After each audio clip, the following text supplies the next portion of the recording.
In latest years, smartphones outstrip personal computers in the UK. The smartphone technology has advanced in the last decade, and it is definitely changing the customer's behavior. That brings us a question. What does the future hold? Is the smartphone or personal computer? Are the smartphones going to end the personal computers? Today, our group are going to talk about this hot topic among the UK. Our group are going to divide this question into 4 subtopics. First, I'm going to talk about the current smartphone situation in the UK. Then, Ronnie is going to talk about possible factors related to this question. And Ali is going to talk about customer behavior. Finally, Daniel and Kasara are going to talk about the future situation based on the previous topics.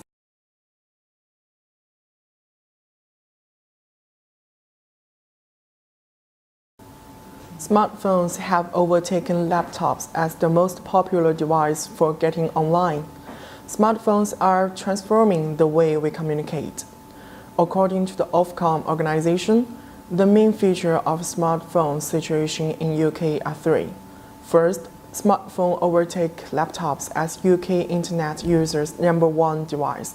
Second, we are spending 2 hours online on our smartphones every day, twice as long as laptops and personal computers. The third reason is super-fast 4G signal is helping change the way we shop, bank, watch TV, and communicate. Nowadays, 2/3 of people now own a smartphone, using it for nearly 2 hours every day to browse the internet, access social media, bank, or shopping online. UK smartphones users now spend almost twice as long online with their smartphones than on laptops and personal computers.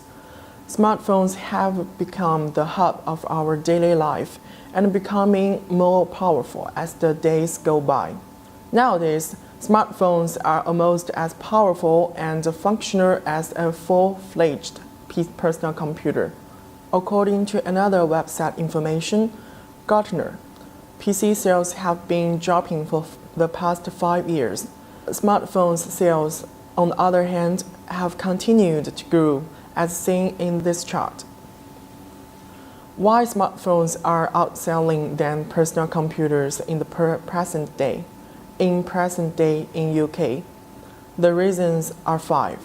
First, 4G signals are fast, and 4G users are doing more. Statistics shows smartphone users with 4G are shopping online more than those without 4G, banking online, watching more TV and video clips online, making more face-to-face and video calls over the internet, sending more pictures or photos and videos via text, and instant messaging more with services such as WhatsApp. James, Ofcom Director of Research, said 4G has superchanged our smartphones, helping people do everything from the weekly shop to catching up with friends with a face-to-face video call. For the first time, smartphones have overtaken laptops as the UK's most popular internet device, are now the hub of our daily lives. The second reason is the price of smartphones is lower than personal computers. Since the price of smartphones when compared against the personal computers are much cheaper, affordability becomes a major driving factor for people to buy a smartphone over a personal computers. Having the market of iPod, digital cameras, and MP3 players, lowering signs improvement from the smartphone's technology, allowing for these features to be completed without extra cost edge. The third reason is selfie and storage. Smartphones now take more photos than any other device, including digital cameras, with 60% of adults saying they use it most to take a snap, rising to almost 9 in 10 of 16 to 24 years old, just over 1 in 5 adults, mostly use their digital cameras. The fourth reason is time online doubles in a decade.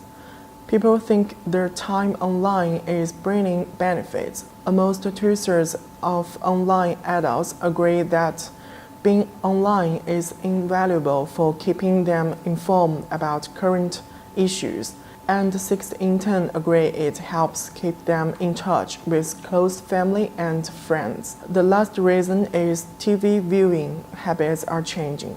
Smartphones are appearing to be affecting TV viewings. On smartphones, short-form video clips are even more popular than watching a film or TV programs. 42% of people think then watch short videos from services including YouTube, Instagram video, etc. Presently, customer behavior has developed along the side of technology throughout time. Customer behavior is affected through strategy and methods used from organizational companies to get a better feel for their customers to buy their products and services. Marketing is used to ensure that organizations have a good touch within their customer base to help them become a stronger superpower. When was the last time you left your home or office without your smartphone? Our smartphones contain a wealth of highly personal data about both ourselves and our contacts. Smartphones, now seen as safe and secure, have become the home for a range of data that had formerly only lived in highly protected data centers. We carry the equivalent of a PC's worth of information around with us. Medical, financial, political, sexual and religious identity, as well as our every movement. A smartphone will likely contain more information than could be found by searching our homes. Suddenly, the accidental loss or unlocking of a smartphone has become a very serious matter, far beyond the loss of a wallet or keys or anything else we've ever carried around with us everywhere. While smartphones are the epitome of modern convenience, the dirty little secret is that these omnipresent devices, which we have with us 24/7 and keep switched on for most of that time, are a serious threat to our privacy. For instance, geo-tracking, a key feature of a smartphone being able to locate itself via cell towers or GPS. This geolocation information can be quite useful, and law enforcement can track a suspect via their phone. This data can easily be used to build a profile on a user, which can subsequently be used for a phishing attack. Apps also track users and can use that information to see which retailers the owner of the phone visits and the time spent there. While disclosing location data may seem innocuous, it is still an invasion of privacy. Can you imagine someone eavesdropping on your private conversations? Every smartphone has a microphone, and that microphone can be used for data collection. That's another security risk. The Data Protection Act 2018 makes our data protection laws fit for the digital age, empowers people to take control of their data, supports UK businesses and organizations, and ensures the UK is prepared for the future.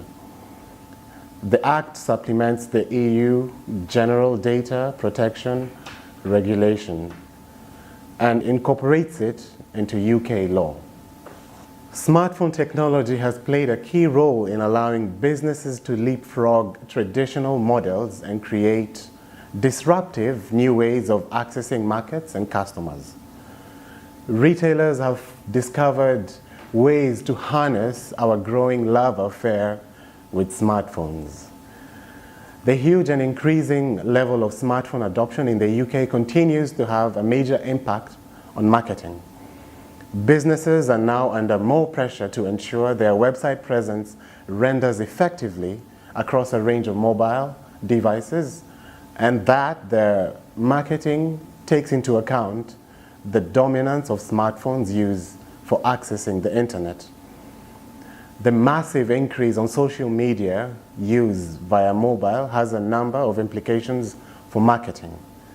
Reaching important target demographics on social networks such as Facebook, Twitter, Snapchat, and so on.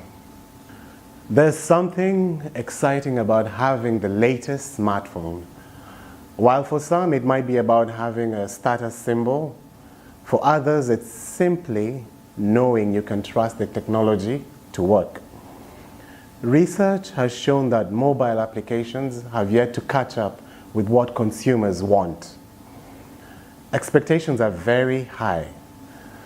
Social factors have a very large impact on the industry. The demand levels of smartphones and the sales are continuously being affected by consumer attitudes and beliefs.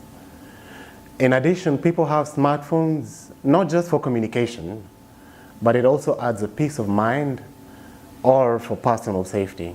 A lot of people have them to organize their lives, either in a social context or business context, thereby making the most of their time.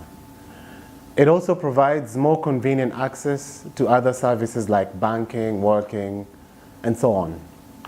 Smartphone innovation lately has been mostly incremental rather than innovative. What's new is really just incremental. Faster processors, more storage, improved cameras, new colors, and so on have been the latest and relatively greatest. With the increase in the technology, there is always a better phone in the market with newer specifications, and because of the attractiveness of the deals, the consumers are going for a better phone all the time, even if they don't use all the integrated applications. On the other hand, this market is nearing its maturity, which is a superior threat for all the service providers and mobile manufacturers, as they need to invest more for research and development. What impact does our desire to have the newest technology have on the environment? Researchers have found that smartphones and data centers are damaging to the environment and will have the biggest carbon footprint in the tech industry by 2040. Scientists came to this conclusion after calculating the carbon footprint of devices such as mobiles, laptops, tablets, and desktops, as well as data centers and communication networks, collectively known as information and communications technology. According to the researchers, smartphone components that require the most amount of energy to produce are the chip and the motherboard, as they are made up of precious metals mined at a high cost. By 2020, the energy consumption of a smartphone is going to be more than that of PCs and laptops. The most effective way we can reduce the environmental impact of our smartphones is to recycle. Nearly all the materials used to produce a mobile can be recovered to make new products. If we all recycled our old phones, these materials could be used to make new devices, reducing the need to mine and produce the exact same materials as those hidden in our drawers at home. Developing countries are bypassing their PCs in favor of smartphones. Technology has the potential to lift people out of poverty. All signs point to the developing world skipping past the eras of landlines and desktop computers and going straight to smartphones.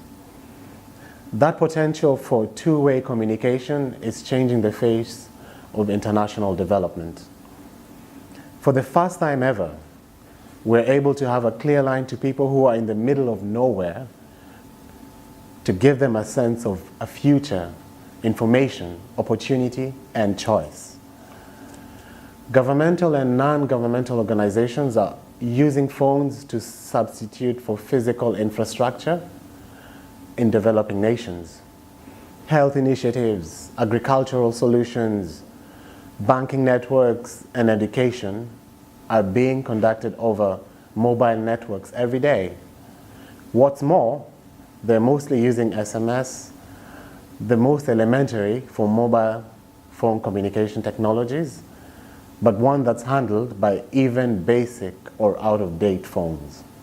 The social relationships between a customer and its organization is very important. This can be found through social media.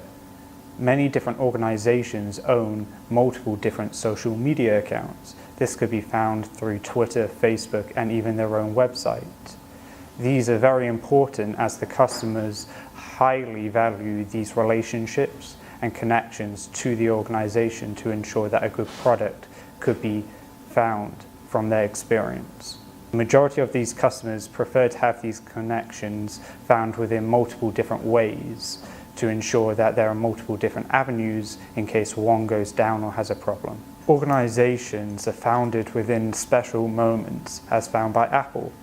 Now, these moments are very important to play off as the consumer or customer life cycle runs through these moments to ensure that the customer from these organizations can be cared within the correct manner at all points during the stage of trying to get the customer to buy their product.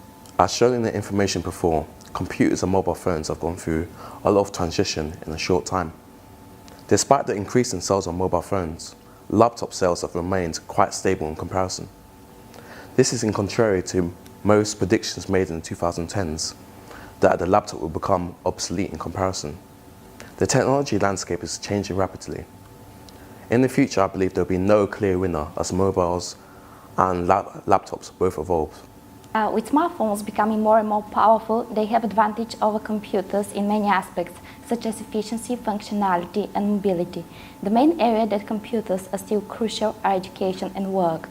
Therefore, until we create a smartphone powerful enough to process the same amount of information with the same speed and performance without any consequence to the devices, we'll need to use computers. We believe in the future a powerful hybrid device will be created, and this will put the era of smartphones and computers to an end. What people say is holding mobile phones back from taking over laptops is the form factor. The nature of mobile phones is that they're not upgradable like personal computers, and it doesn't allow for peripherals needed for productivity. However, the new technology of modular phones might allow for mobile phones to take that position. Modular smartphones will allow you to snap in modules like a keyboard, which allow you to adapt the use of the phone to become a word processor, which is the main use of a computer in modern society. Often people cite the touchscreen as the main problem holding them back from using their mobile phone as their main machine. Every time you introduce a component to snap on, you're introducing a point of weakness. And the nature of modular phones is the rails, connectors, this will internally drive the price up. It can also become a pain when you forget to take the required module with you. This technology has so much potential. However, there are significant drawbacks and barriers that are preventing it from becoming mainstream. One technology that could revolutionize the mobile phone is AR. Anything you can do in your smartphone, AR will be able to do better. Instead of PowerPoint presentations taking place on the wall, the presented data will be in 3D, holographic, and displayed in a room or the table. Best of all, the remote participants will be able to see the same images. AR will transform the way you use your smartphone, and the good thing is the necessary hardware is inside almost every smartphone. Even business meetings will change. With ubiquitous AR, multiple devices can see the same thing in the same space. Imagine tablet users sitting around a conference table while looking at their screens. All meeting participants will see the same 3D graphs floating in space above the table, the same virtual prototype, the same globe, or the same holographic talking head. So what technology will replace personal computers then? We believe it will be personal area networks with the help of advanced AR and wireless connection through 5G and sophisticated sensors. In the near future, personal area networks will become more advanced and will possibly perform the functions of both smartphones and computers. Palms are clusters of tiny gadgets that can be worn on different parts of our bodies or hovering nearby. They can be built into contact lenses or concealed in bits in a necklace. It's a small wearable computer that can communicate with other nearby computers and exchange digital information using electrical conductivity of the human body as a data network. The devices will project the information into your field of vision, eliminating the need for a screen and enabling us to control the networks through voice command and by gesturing in the air. The concept of PAN was first developed by Thomas Zimmerman and other researchers at MIT's Media Lab and later supported by IBM's Almaden Research Lab. An example of this type of technology is glasses capable of sophisticated augmented reality, or AR, which will be able to take the screen and place it in front of your face. There are already developed prototypes by a company called Magic Leap. The goggles are connected to a small computer pack which looks like a Discman, and it has a controller. It has a CPU and GPU, 8 GB of RAM, and actual available storage capacity of 128 GB. So we came to conclusion the ideal future device is a hybrid of a smartphone and PC. There is a device called Xfintum that enables you to transform your phone into a laptop with a single touch. It provides all the essential technical specifications of a laptop, such as additional screen space and more storage. However, it still cannot be compared to a smartphone in a mobility and size aspect. The critical success factors for any future device to overtake the already existing devices is being compact and mobile, but to have the performance and speed of a computer.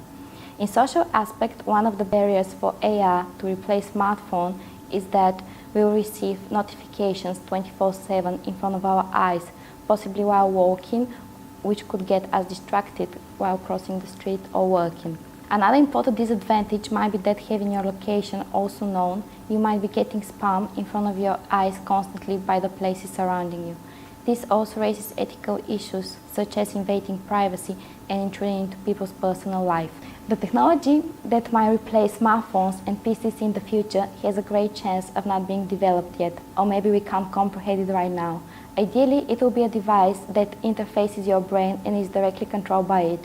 It might sound absolutely crazy right now, but going back to the 70s, nobody would expect that we'd have a pocket-sized gadget that could do any task from taking photos to playing games. And yet, here we are nowadays, completely dependent on our smartphones to complete even simple daily tasks such as setting an alarm or talking to our friends. Foldable devices seem to be the first solution to blur the line between PC and smartphones. Imagine having the power and battery life of your laptop in your pocket. We will finally have a large screen size on a mobile device, and multitasking on your phone will be possible. First foldable smartphones are already reality and will be released in late December this year, so it won't be long until the same technique is applied to laptops. The concept of foldable devices relies on two side-by-side screens that connect with hinges and unfold like a book. It's an advanced technology which made it possible to have powerful yet mobile devices that fit into your pocket and can run a full operating system like Windows 10. Many companies, including some of the big ones, are working on creating foldable devices and improving their design. Royale Corporation has already unveiled the FlexiPi handset at an event at Beijing and will start selling them soon, first in China. LG intends to develop their own foldable phone and reveal it in January, but they are also working on creating a TV screen that will fold as a newspaper. Huawei promised foldable phone next year, and Samsung will unveil the UI for its foldable phone in 2019. Meanwhile, Microsoft is in the late prototype stage of development of Andromeda, which is the code name for a foldable tablet, or more accurately, booklet.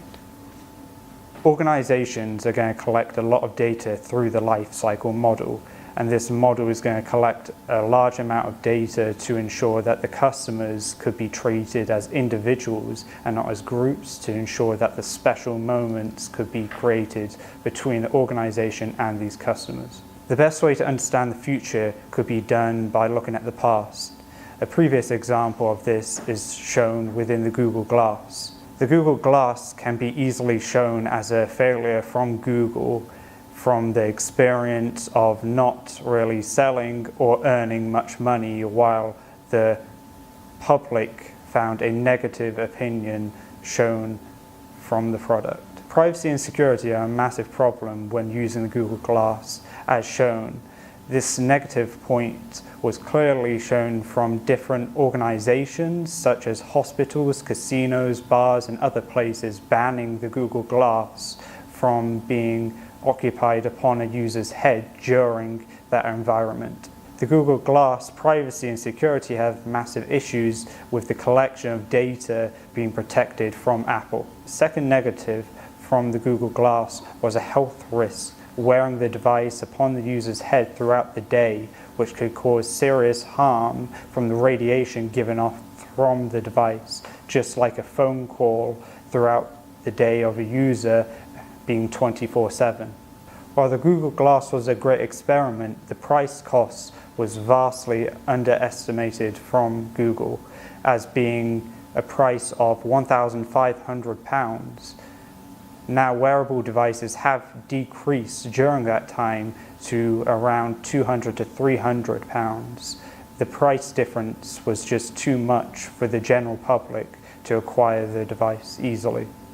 Finally, the Google Glass's last negative was that it added no extra functionality when compared to the smartphone, given no reason to use the Google Glass over an easy or known device as such as a person's phone. Many devices nowadays use system-on-a-chip architecture rather than personal computers, most commonly found using the von Neumann architecture. This is because of the small extravagance that could be found within using these devices. This small on-the-chip system of architecture could be most commonly found on your smartphone. Further advances within the future could be found through the cloud, removing the need and necessary requirement for hardware in its totality. Advances in cloud computing give the advantage for wearable devices within the way of not requiring hardware to be upon the user at all times. Not needing to carry around the hardware during your day means that carrying that device throughout your 24/7 life would be much easier and acquired.